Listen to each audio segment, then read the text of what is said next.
प्रतिलेखन संख्या 97 खंड 2 रेडी स्टार्ट।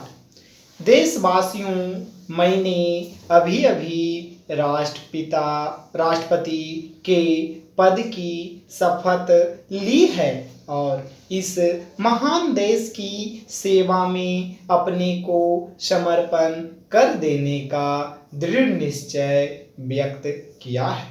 मैं आपके सामने भारत के गणराज्य के प्रतीक और चिन्ह स्वरूप राष्ट्रपति के रूप में खड़ा हूँ। हमें अपने प्राचीन इतिहास में देश के विभिन्न भागों में और विभिन्न युगों में गणराज्यों की स्थापना के उल्लेख मिलते हैं, किंतु उनका प्रभुत्व देश के छोटे छोटे भागों तक ही सीमित था और हमें उनकी राज्य पद्धति का भी पूरा ज्ञान नहीं है। यह पहला ही अवसर है जब यह सारा देश एक छत्र गणराज्य के आधिपत्य और शासन के नीचे आया है। हमारे संविधान ने इस गणराज्य की व्यापक नींव का आधार इस देश के सब वयस्क स्त्री पुरुषों को बनाया है। भारत के प्रशासन और उसके भाग्य का निर्माण करने के लिए करोड़ से अधिक भारतीयों ने अपने प्रतिनिधि चुने हैं। इन प्रतिनिधियों ने मुझे राष्ट्रपति चुना है और यह कार्य करके उन्होंने उस संविधान को कार्यान्वित किया है जिसे हमने इतने परिश्रम से बनाया था। व्यक्तिगत रूप में आपके एक देशवासी के नाते तथा इससे भी कहीं अधिक भारत की स्वतंत्रता के संघर्ष में आप में से अनेक के एक साथी के नाते मैं आपके विश्वास के इस अपूर्व प्रदर्शन के लिए अत्यंत कृतज्ञ हूँ, किंतु कृतज्ञता से भी कहीं अधिक मैं इस उच्च पद के गुरुतर उत्तरदायित्व और भार का अनुभव कर रहा हूँ।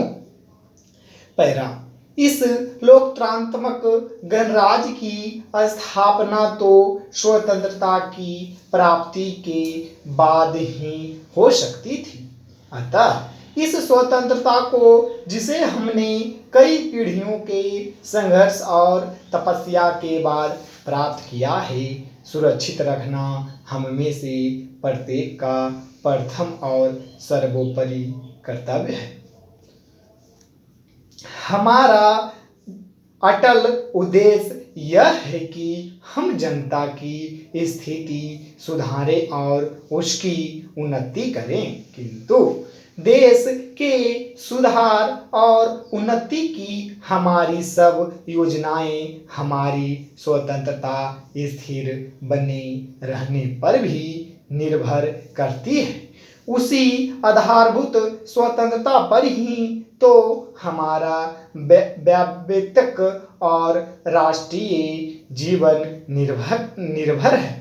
अतः आपके समान ही मेरा भी यह कर्तव्य है कि चाहे जो भी त्याग करना पड़े, हम इस स्वतंत्रता को स्थिर बनाए रखें और इसकी रक्षा करें। इस कर्तव्य को पूरा करने में मेरा प्रथम और सर्वोपरि प्रयास यह होगा कि देश के विभिन्न भागों, विभिन्न धर्मों और विचारों के लोगों के प्रति मैं समता और निष्पक्षता बरतूं। दूसरा कर्तव्य जिसमें कि मैं आपका सहभागी हूँ, यह है कि मैं अन्य सब देशों की मैत्री प्राप्त करने का प्रयास करूं और उनसे सहयोग करने के रास्ते निकालूं। इस देश के सब लोगों से मेरा निवेदन है कि मुझे अपने में से ही एक माने और मुझे ऐसा अवसर और प्रोत्साहन दें जिससे मैं यथाशक्ति उनकी सेवा कर सकूं। भगवान से मेरी विनती है कि वह मुझे शक्ति और सुबुद्धि दें ताकि मैं सच्ची सेवा भावना से अपने कर्तव्यों और उत्तरदायित्वों को पूरा कर सकूं। स्टॉप खत्म।